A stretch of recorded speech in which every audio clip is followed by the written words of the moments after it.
It's episode 25 of the Keto for Women show.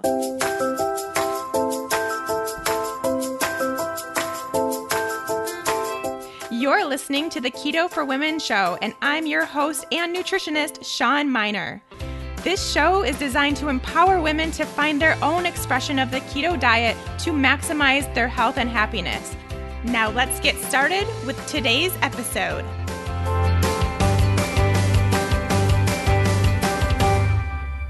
Hey friends, welcome back. Thanks for joining me as always on the Keto for Women show. Really excited for today's topic, all about how we can either be keto or not be keto during this holiday season and how to kind of go about all that, make it work for you or get back when you want to get back. But before we do that, just a couple updates. I am back in the States, back in my living room here recording for you today. And it was a really good, easy trip back, just long. It's just a long amount of time to be in an airplane. I was lucky on both of my long flights, the 9-hour overnight flights, that I had the entire row to myself both times, which was pretty fabulous. So I will say that made it much easier, even though it didn't really help with my sleep necessarily. It's just nice to be able to spread your things out and use both tray tables and just kind of have your own little space. So I got super lucky with that. And I got back right in time for Thanksgiving. So I was able to have Thanksgiving with my family. And it was a great time, tons of fun. It always is. We play games and drink some wine and just kind of catch up as a family. It is actually my sister's in-laws, so it's not my blood family, but it's been, 11, 12 years now that we've been celebrating all together. And my parents are not in town for Thanksgiving. They're in town for the rest of the holidays. So we all combine into one for the rest of the holidays. But it was a great Thanksgiving, and I personally got really lucky again because where I live, I think I've mentioned this before, maybe not here on Keto for Women, but where I live, there's this amazing all real food, basically paleo restaurant, and they will cater your Thanksgiving needs if you ask them to in advance. I've been doing it for 3 years now. This is my third Thanksgiving of asking them to prepare my food for me, because for me, and this is something we'll talk about coming up, for me, it's just easier to bring my own food rather than try to navigate what my family is eating, because 90% of it I can't eat. Really, the only thing that doesn't have gluten or dairy or sugar is the turkey. So everything else I would not be able to eat. So for me, it's just easier to bring my own food. And that's what I have been doing. And I do that with most of our family parties at this point. So they know that's what's coming. They expect that of me, and it's not a big deal. And so that's what I did for this Thanksgiving. I got the stuffing. They have a sweet potato and sausage stuffing, which technically may not be keto for some people. It is fine for me. I am able to have sweet potato and stay in ketosis just fine for the most part. So I had that. I had gravy that they make that is gluten-free and delicious. And I had some green bean casserole that's also gluten-free and made from actual cream of mushroom soup that they make themselves that is also dairy-free. And that's really important for me to have too, because it's one of my favorites. So I had all that. And then I had the turkey that was provided at my sister's house, and it was great. It was a great, yummy, super filling Thanksgiving, and I had a couple leftovers too for a few days after, which is also exciting. And I know I touched on it last week, just how to navigate Thanksgiving and the day after Thanksgiving. And if you are someone that chose to eat whatever you wanted on Thanksgiving, whether it would be keto or not, do not fault you. I do not think that's a bad thing necessarily. And we'll talk about how you can decide if that's something you want to do when the rest of the holiday season comes up. I know I mentioned maybe not going for the leftovers. If you are someone who had the full bread stuffing and the gravy with flour and all that stuff, and the cakes and cookie and the pies, The pies too are a big deal for all that. If you were someone that did have that, and maybe not go for the leftovers, right? That might be the best idea. For me, my leftovers were pretty much what I eat on a daily basis anyway, minus the sweet potato. So I went for it and I had leftovers and it was great.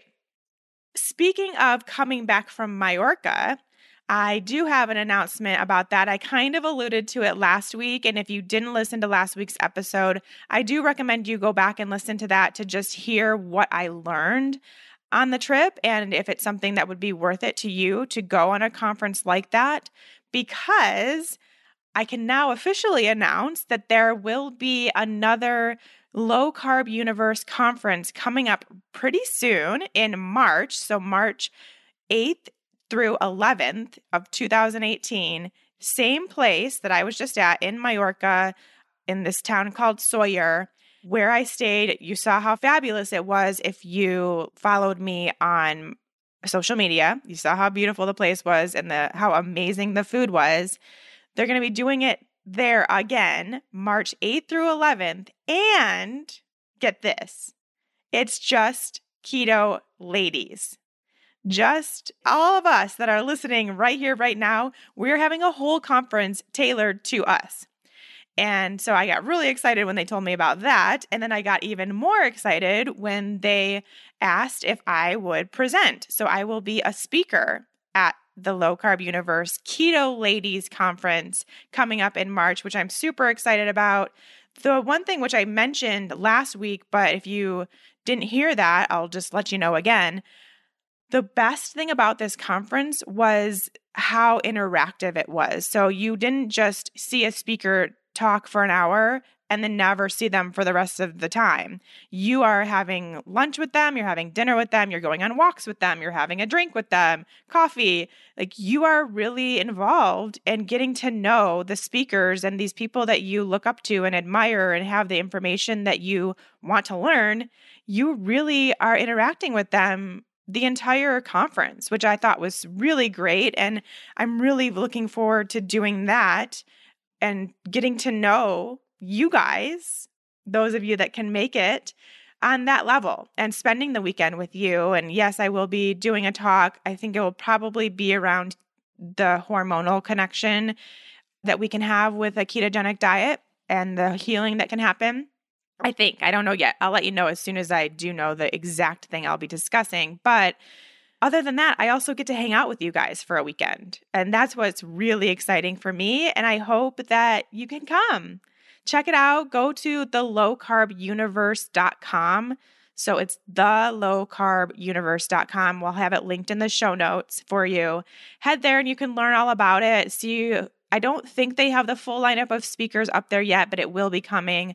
But you can learn more about how much it costs and what that all includes, because it really is all inclusive, which is nice.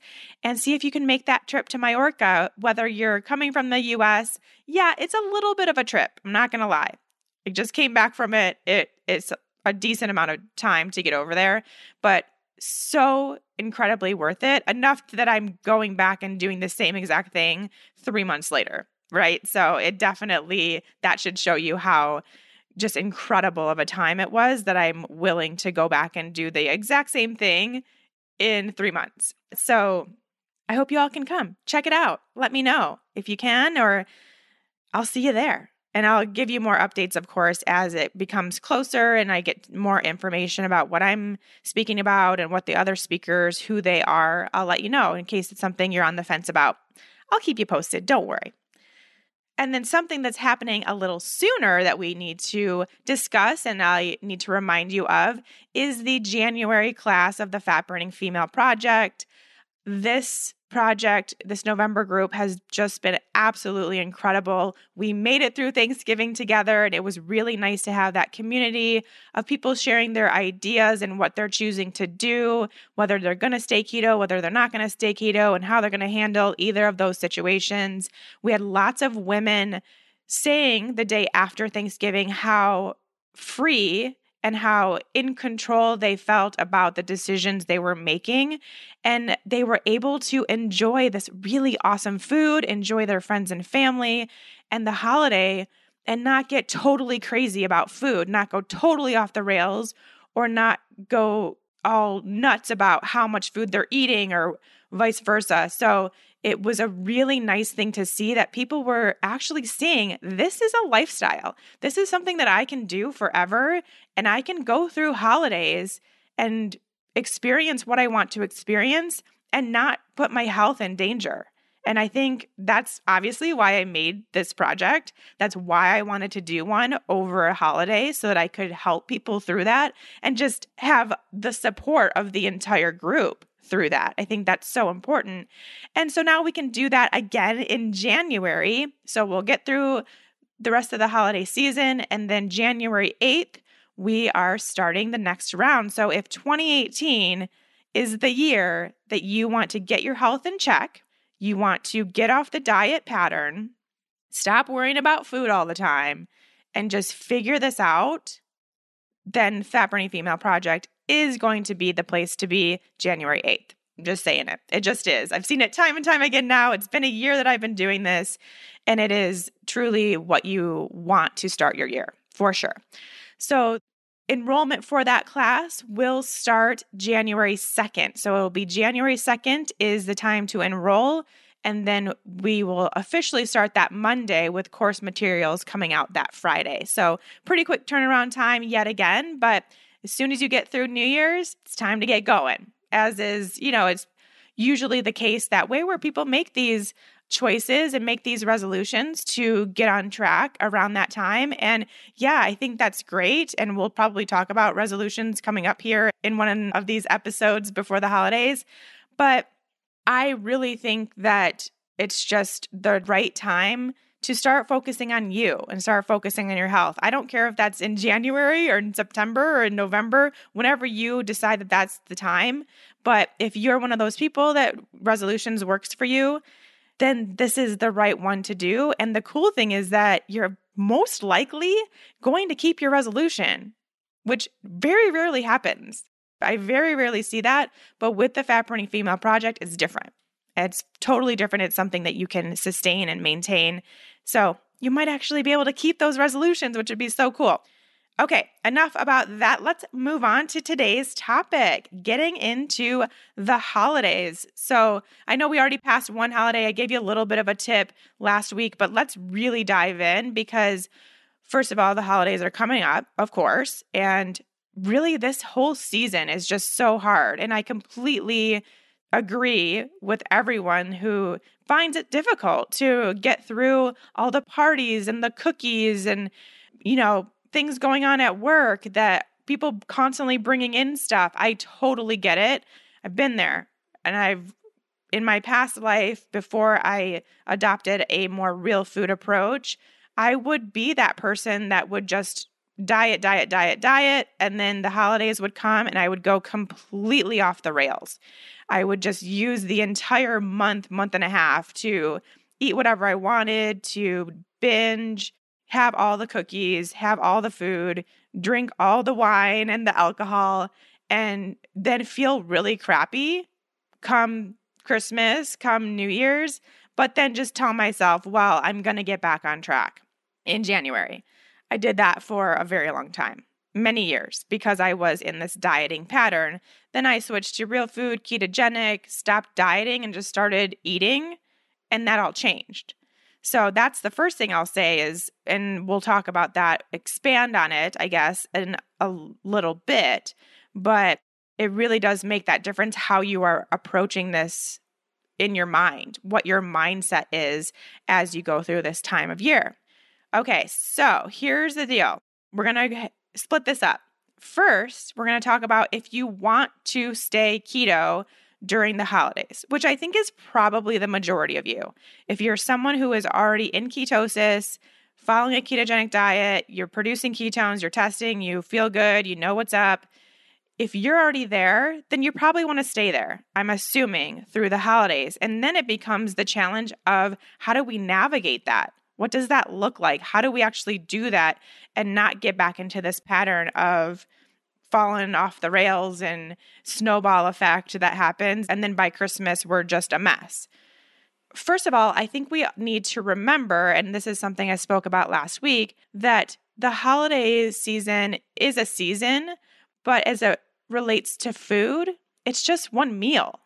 Maybe 2, 3 meals if you're going to parties, if you're celebrating Christmas Eve and Christmas Day and New Year's. If that's the case, however many meals it is, still within this month to a month and a half time frame that we have now, it is very small chunks of time within that period of time. And the rest of that period should be eating what you feel good eating and doing what you feel good doing. If that's the case, then the beauty of that is you're feeling good, you're doing what you do on a normal basis, and then maybe you do go to a party or Christmas comes around and you do have a meal that isn't quite as ketogenic as you normally would eat, but you're fine and you are enjoying that food. You still probably feel pretty good after that one meal, and you go back into doing what you're used to doing afterwards. And that makes it so that you can not feel like you have to be 100% perfect during that meal or that party, but because you have kind of maintained what you're used to doing prior to and afterwards, it doesn't really matter. So you just really get to enjoy your time, and you get to do so feeling as good as you want to feel, which is the really important piece here. And we'll talk more about that in a second. But that's the first thing. Just remember, it does have the ability, and really it should be for all of us working on our health, which hopefully would be everyone, but we're not quite there, but we'll get there as a society eventually. It should be this thing where it's like a period of time and not all of it. Not just like this total season's complete wash. It's just a meal or 2 or 3 or maybe even 5. That's fine. But it doesn't have to be all of it. The second thing, when you are actually going to a function, of course, and this is, I think, pretty well known, but something I don't think enough people do like they should, bring food that you want and can eat. So if you're someone that has food sensitivities and you can't do dairy or something, then bring something that's a non-dairy food that you can eat a lot of, something that you really, really like. So if it comes down to it, you can just fill your plate with what you brought. And so you'll still be eating with everybody. Hopefully people won't even notice or say anything. And you're still sharing a meal, but you're sharing the meal that you feel good eating, that you know will work for you and you won't feel like crap afterwards. So it can be really easy. You can bring a couple dishes. I mean, maybe you're only required, or maybe you're not required to bring anything to these parties, but that doesn't mean that you shouldn't or can't. Just bring as much as you want, bring enough for everybody so that you're using it as a dish to pass, but it's something you can take a lot of and feel really good eating and feel full or satisfied by the end of your meal. Which leads me to my next point is there are so many recipes for what you want to eat that will make it friendly to what you want to do or how you want to feel afterwards. So if you want to find a keto stuffing or a keto brownies or keto cake, cookies, whatever you want, you can obviously find that. I have 10 recipes in an ebook right on my website for free that you can all get. So if you don't have that, go to SeanMiner.com, and right on the homepage, you can sign up to get your free Keto Treats ebook with 10 recipes for desserts. But that's 10 out of millions. So you really, truly can find what you're craving or what you're used to eating around the holidays. You can find that to be what will make you feel the best. So definitely do a search, get some recipes. You can just Google keto XYZ or dairy-free XYZ or grain-free, whatever you're trying to do, and make that food and make enough for everybody, but take it with you in mind, knowing that you'll at least have a dessert or you'll at least have the stuffing or whatever that you want and are used to eating, but not in the same capacity that maybe you're used to eating.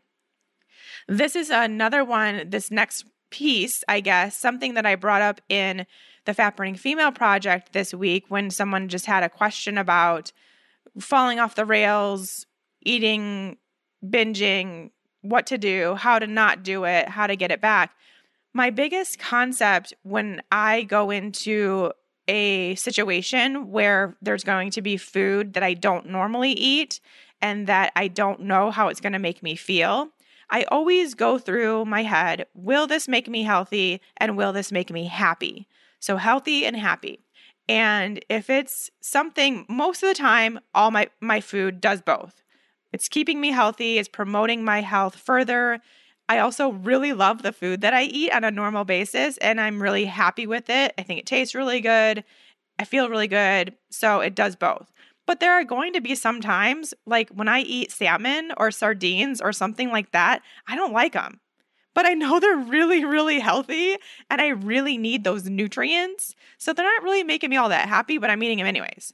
And then there are also times when I have like a gluten-free cookie or a piece of cake, gluten-free, of course, but something like that where I'm probably not going to feel that good afterwards because I just don't do well with that much sugar in one sitting.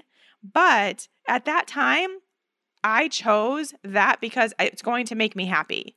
I'm with a group of friends, we're all trying cookies or we're all having a piece of cake. It's in this period of time where that happiness means a lot to me.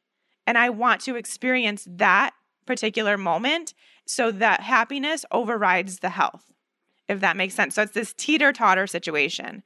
And the same thing if we go into these situations this entire month, but also the rest of our lives, which is what I do on a regular basis when I'm somewhere where I'm not sure what I'm going to eat or what sounds good. I always approach it with this healthy, happy approach. And most of the time, what it is not worth compromising my health. Like the happiness scale isn't going to make up for the healthiness downscale, if that makes sense. So if it's something like stuffing, I'm going to feel terrible after I eat stuffing. It's fine, it's good, but it's not that good. Whereas for me, I'm a baked goods fan. I will always have a sweet tooth too, even though I am keto. I will always have this desire to eat baked good sometimes. So sometimes that gluten-free cookie is worth it.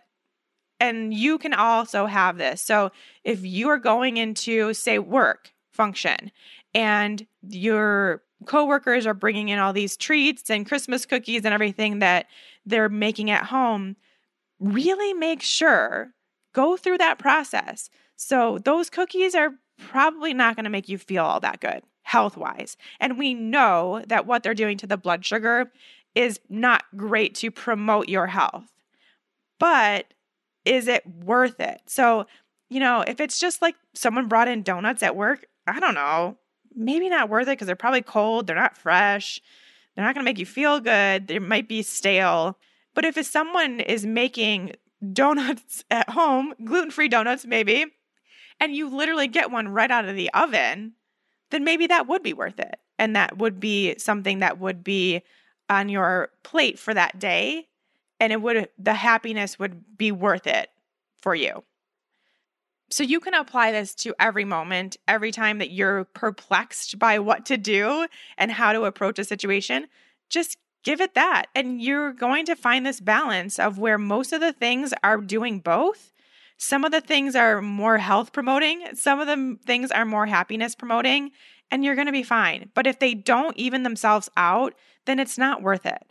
So go into your holiday season with this approach and see. And I would almost guarantee you will eat less cookies. I really think you will, because it won't be this automatic thing. You'll be thinking about it before you get there. If you're just coming home and there's this tin of cookies and it's just, well, there's all these cookies, I'm just going to have a few. If you're going through that process first, you'll probably realize that moment, it's not worth it. Like for that particular moment, it's not worth it. You'll wait until you're with your family and you're all sharing cookies together for that cookie. And then the happiness level will be there. Which brings me into my next point of using your intuition and tapping into your intuition. And you can't really do this healthy, happy thing if you aren't tapped in to how you feel.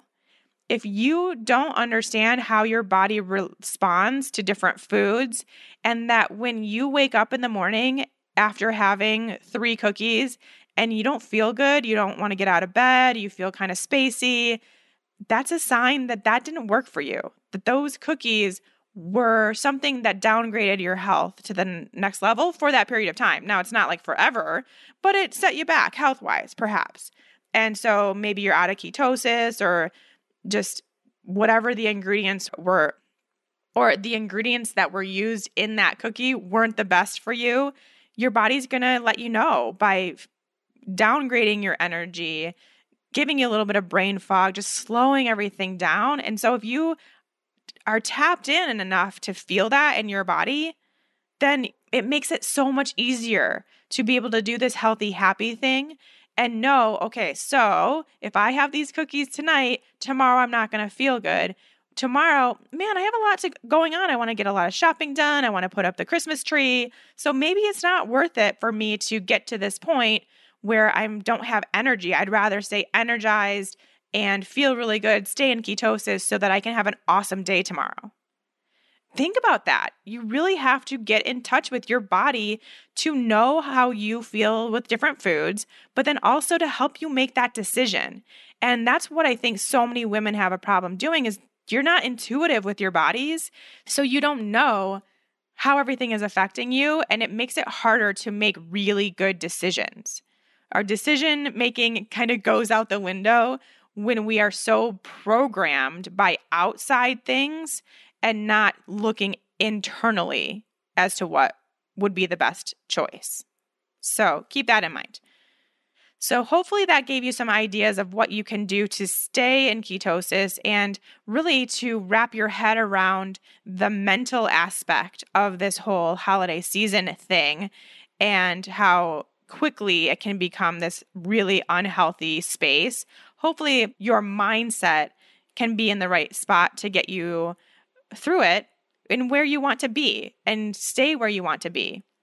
Now, let's move on to what to do when you don't want to stay keto over the holidays. And again, like I mentioned, if that's what you want, cool. You made that choice. I'm totally fine with that because, there are some people where this period of time, just there's lots going on. You have a party after party after party. You don't really feel like worrying about it or caring. You want to have those cookies and it's just something that's a tradition and you just want to do it and not worry about it. Okay, cool.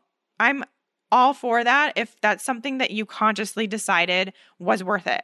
And like I mentioned before, you're going to have that point where you can decide for yourself based on your intuition, based on how you know you're going to feel, if it's worth it and the happiness that this whole season brings you is worth that somewhat health downgrade you're going to have. And I'm so happy that you made that decision for yourself. Congrats. I think that's awesome.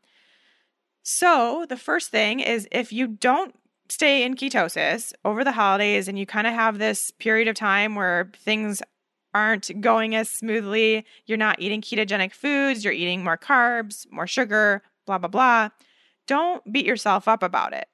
Even if you didn't make this decision for yourself and you went into it with all your might that you were going to stay keto and you were going to really make this happen this holiday season and it didn't happen, don't beat yourself up. Just please move on because those negative feelings are just as bad as the cookie you just ate, right? So let it go. What happened, happened. There's nothing you can do to change it. So why bother thinking about it? Just move on. And hopefully you can move on and eat a really awesome ketogenic meal. Have some eggs and bacon and avocado after your night of too many cookies and get back to it. Who cares? What I will say though, is even though you're not going to beat yourself up about it and you're going to move on, I still want you to use that intuitive sense to see how you feel when this happened. So you had 5 cookies last night. How do you feel this morning? Because like I mentioned before, that's going to help you start incorporating these better choices for your body if you think about it and see how you feel afterwards. If you feel fine, then great. Note that. If you don't, then note that. And it may be a way for you to start seeing what happens the next time it comes around and you have the option to have 5 cookies. Maybe if you didn't feel good, that memory will come back and you'll be fine with 2 cookies. That's how we can start having this more positive mindset about everything and making these decisions from our best self and not letting our mind, crazy ego, take off with them. Also, if it happens and you have a meal that you know isn't keto, you want it, you're going to do it anyway, great. Like I said, please enjoy that. I'm sure it will be amazing for you. But that doesn't also mean that then everything's a wash. You can go back, like I said, to eating eggs, bacon, and avocado the next morning and be just fine. So it is in these little spurts of meals, and it doesn't have to be this snowball that we tend to do.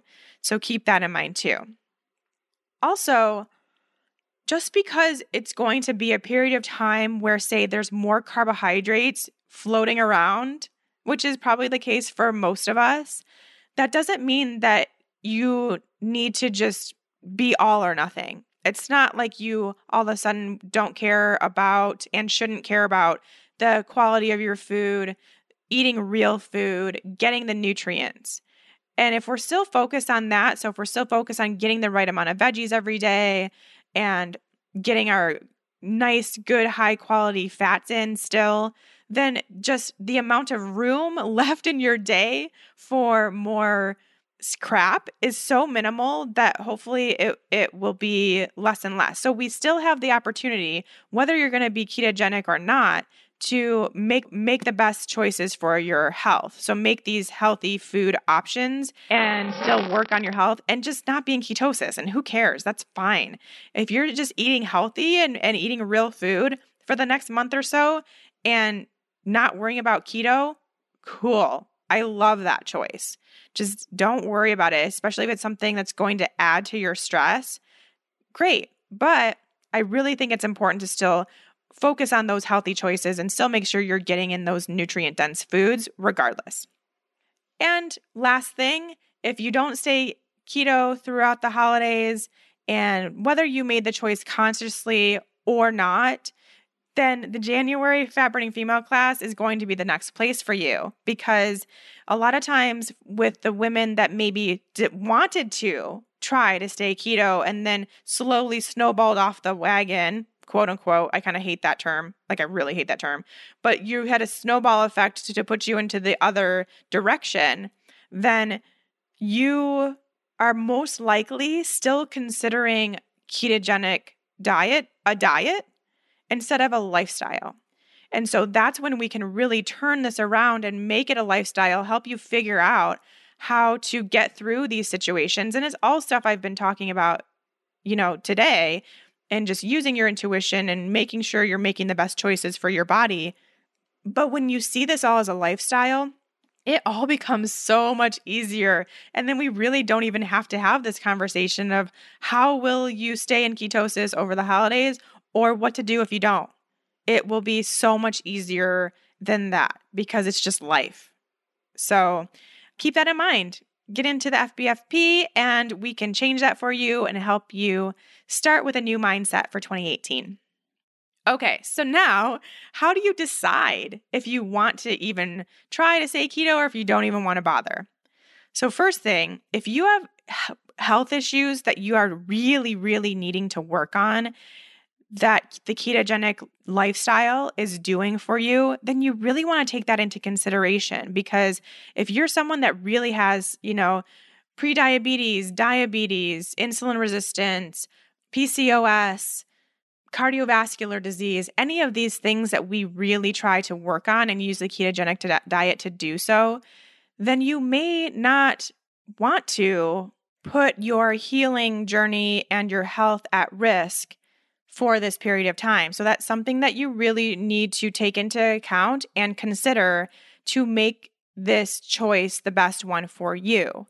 The next thing that you need to consider is what else you have going on. If this is a really busy time for you, maybe you also have this big project at work or your kid's schedule is really busy and you just need to be on it, then again, it may not be the right choice for you to compromise how you're feeling and the energy that you have by switching to a non-ketogenic diet right now. It's probably not going to be worth it to you to make that choice.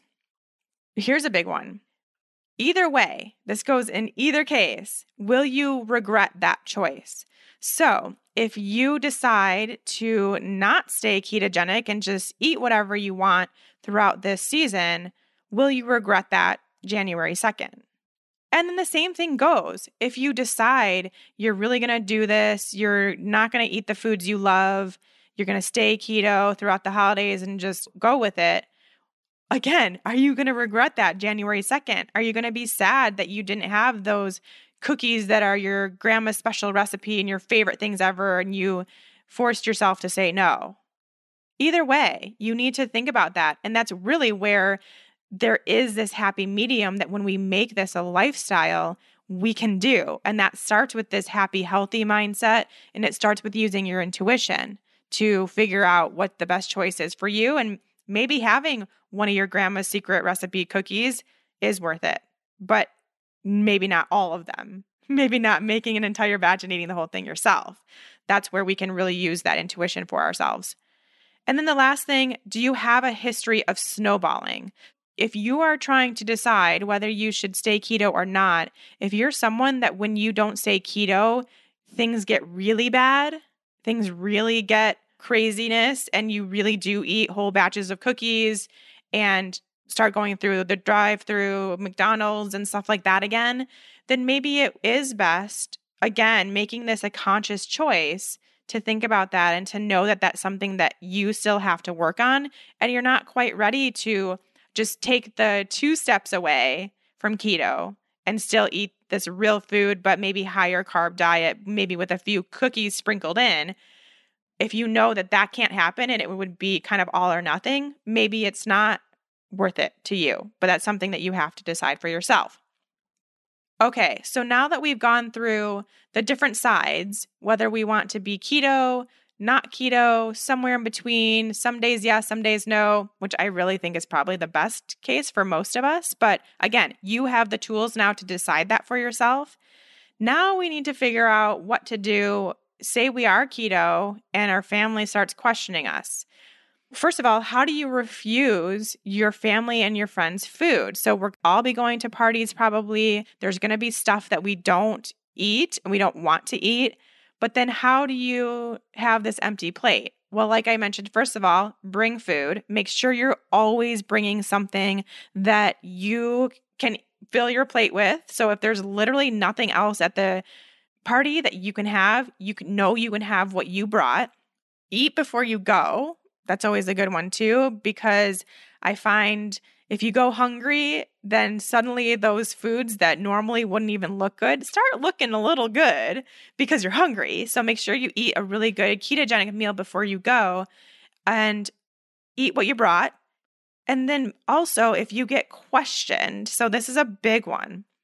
If someone questions you about why you're not eating the food that's there or what's wrong, just let them know that you're currently working on some health stuff and those foods don't make you feel super good while you're working on this stuff. I mean, it can be as vague or as specific as you want, depending on your relationship with the person, what you feel like they'll understand versus not understand. I've used everything in the book now. I've been basically not eating other people's food for over 5 years now, and I've come up with all of it. Luckily now nobody asks me because they've all seen it, but I just say, because of my health stuff I have going on, I can't really eat gluten or dairy at all. So I just have to stay away from those things. So I just brought this stuff too, so I can make sure I have this. And then it kind of depends on if they ask, well, what's your health stuff? Then you can decide to go into it or not. So that's the first thing. You just have to be really honest. But when it's coming from this place of I'm working on my health, most people won't pry any further. And it's something that you need to do. You're working on you, and that's what's most important. And most people will respect that. Now, if they don't, and they continue to pry and they continue to peer pressure, then what you first have to understand is that if you don't take them up on their offer, if they're like, no, just eat this, you just have to try this, or you just have to have this drink, or I can't believe you're not drinking. If you say no continuously, it's not like they're going to not be your friend or family member. It's going to be fine. They're going to move on to the next person in like the next 30 seconds. So just stick to your guns, stay with what you know you want to do, and just keep saying no. You don't even have to give them an explanation. Just say, no, thank you. I'm good. Thanks so much for the offer. I'm great right now. I have this soda water. It's really awesome. Or I have this really great plate of food I'm super excited to eat. Thanks so much. You don't have to be mean. Hopefully you don't have to get any meaner or any more forceful. That should do it, and they'll move on. Also remember that most of the time when someone is forcing this upon you or kind of making fun of you for your choices and what you're not able to eat and kind of putting it in your face, they're doing that because it's stuff they know they should be doing. So if that person is trying to force a cookie on you, it's because they know they also need to work on their health to that degree, and they know they also should probably not be eating that cookie, but they want you to go down to their level as well. Whereas if we are now, because we're all keto ladies here, this Keto for Women crew, I know this about you guys, we all care about our health, but we also care about others' health. And so we can also be that person that leads by example. So instead of going down to that person's level down there where they know, man, I have all these health issues. I'm not supposed to be eating sugar, but I have been eating cookies for the past 12 days every single day. I feel like crap. I'm going to bring this person down with me. Instead of that being the case, you can be that person that lifts that up. You can lead by example, and you can continue to say no. You can continue to stick to what you want to do and what you know makes you feel good. And eventually, it's probably not going to happen that day, but eventually those people are going to look up to you and ask you probably, what are you doing? How is this working for your health? Should I be doing this? Can you help me? And that's when we all can be in this position of being these helpers, helping people get healthy. And that's what I think we all want to do. Besides just help ourselves, we want to help others. So just keep that in mind. I think that becomes a really empowering time when you are being peer pressured or someone's questioning what you're doing. We can just lead by example and just stick with what we know works for us. And I think that's a really great opportunity. Okay, last thing here is, what if the topic of ketogenic diet comes up at this party or at the table or around your family? What do? Because I know this is something that happens a lot, and especially if someone doesn't even know what ketogenic is, which I think is becoming less and less slowly, but maybe, more so in the older crowd. Maybe our grandma doesn't know that fat isn't bad, and she still thinks that we have to be on a fat-free, low-fat diet. And you start covering everything on your plate with butter, you're going to get this question. I know this happens to a lot of us because we still have these people in our families or our friends that think the opposite of what we're doing. So what do? And this is, again, where you really can be as specific or as vague as you want. It depends on the crowd, really, and you. If you don't feel like getting into an argument and you know you have arguers at your table, just offer to maybe send them some articles about ketogenic diets. And if you do, I highly recommend for everyone, especially for people that have no idea what you're doing, to send them to dietdoctor.com. That is such a good place for people to get started. There's a lot of articles from doctors. There's a lot of information about cholesterol not being what we think it is, about heart disease not being caused by what we think it is, about metabolic disease not being treated the way it should be. There's a lot of that stuff for free on Diet Doctor. So that's a great place to go. I'll link to that in the show notes. But that's kind of what I like to do. Instead of going through it myself, just send people to where they can read it on their own time. And that usually gets them to leave you alone. If you do feel like getting into it, tell them what's up. Have kind of a little bit of a spiel that you know you can give confidently. And I think the biggest problem is we know why we're doing what we're doing, but sometimes it's hard to put into words, especially when we're put on the spot and everyone's looking at you and no one else is putting butter on everything. And it's kind of hard to do that. So see if you can have a little bit of a spiel ready to go. So specifically, if someone's talking about how fat's bad for you and you're going to have high cholesterol and you're going to clog your arteries, then you can say something as simple as like, it's actually been shown in studies, and there's more coming out every day that show that dietary fat isn't the culprit of heart disease or weight gain or all the stuff that we thought. It's actually sugar. And so sugar is really what I'm trying to stay away from right now. I'm trying to stabilize my blood sugar and my insulin levels because that's really what's seen to be causing so many of the diseases and health issues we have today. It's as simple as that. So you're saying why you're eating fat and that it's not bad like we thought. And you're also saying what is actually bad, which is sugar. And most people will be like, oh, shoot, I just had like all this sugar. But regardless, you're saying why you're staying away from that stuff. So it kind of works. So see if you can have something like very simple, like just a couple sentences prepared, which I know sounds crazy, but it really will make you more confident if that question comes up, if you know that's going to be happening, where you will be. So that's if you want to get into it. If you don't want to get into it, just again, go with that health thing of, yeah, I'm just working on my health and this is what I am eating right now to work on some of these issues I'm having. The end. So a couple things you can do there, but I do like giving people the website so they can do their own research. And then a week later, you hear back from them and they're like, oh my gosh, tell me more about this ketogenic diet you're doing. Again, we are helping people. We are using what we're doing, leading by example, and getting the word out that way. So super cool. And then if people make comments about what you're eating, if still after all this, they're like, oh my gosh, I cannot believe you're eating so much butter, just ignore it. Who cares? You know what you're doing is what you want to be doing and what feels really good for you. You know all of the health changes you've already made. If someone's not ready to hear it, they're not ready to hear it. And you have to respect that. You can't try to change someone that's not ready. So I've learned that through many years of trying to change people that aren't ready. So just let it go, do what you're doing, and enjoy it. Okay, so I think that wraps up this topic of keto for the holidays. I'm very excited that we had this chat. This is all just stuff that I kind of just came up with when thinking about where I have been in the past and where I am now with the holidays and what basically has changed for me. And so much of it is just listening to your body and just wanting to feel as good as you possibly can, as many hours of the day as you can, with sometimes there being that time where that cookie or stuffing or whatever it may be is worth it, is totally worth it. So you have the 100% capability of finding that out for yourself. I really, really do think that's in all of us. We just have to work on tapping into it. So I hope this helps you at least acknowledge that.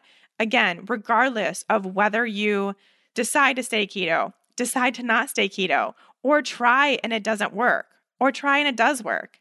Whatever the case may be, just enjoy yourselves, stay as stress-free as possible, love every single moment spent with your family, spent with your friends. It is really such a joyous season, so please enjoy it. Don't beat yourself up. Just do what you can do what feels best. Really keep your eye on the prize, and you'll make the right choice, I promise.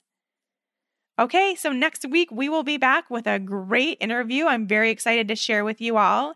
And as always, if you have any questions for me you'd like me to answer in an upcoming episode, please email me at info@ketoforwomenshow.com. If you want to join the Fat Burning Female Project in January, I highly recommend you go to my website, shawnminer.com, under the Fat Burning Female Project and sign up. Put your name on that list. That's the best way to get notified of when enrollment starts so you can make sure to get a spot before it sells out. And they do sell out every time. So we want to make sure you're in for that January class. put your email on that list and you will get a notification that day of when you can start enrolling. Head over to SeanMiner.com to do so. Okay, guys, see you next week. Have a great one. Hey, lady, do you want to make sure that you are doing the ketogenic diet the right way for you? Do you want to make sure you're getting all of those amazing benefits that come with producing ketones and not putting any extra stress on your body? Then head to my website and check out the Fat Burning Female Project. We have a new class starting soon, and I'd love to have you be a part of it. Head to bit.ly/fatburningfemale. That's bit.ly/fatburningfemale, and make sure to sign up to get a notification of when the next class will be. Can't wait to see you there.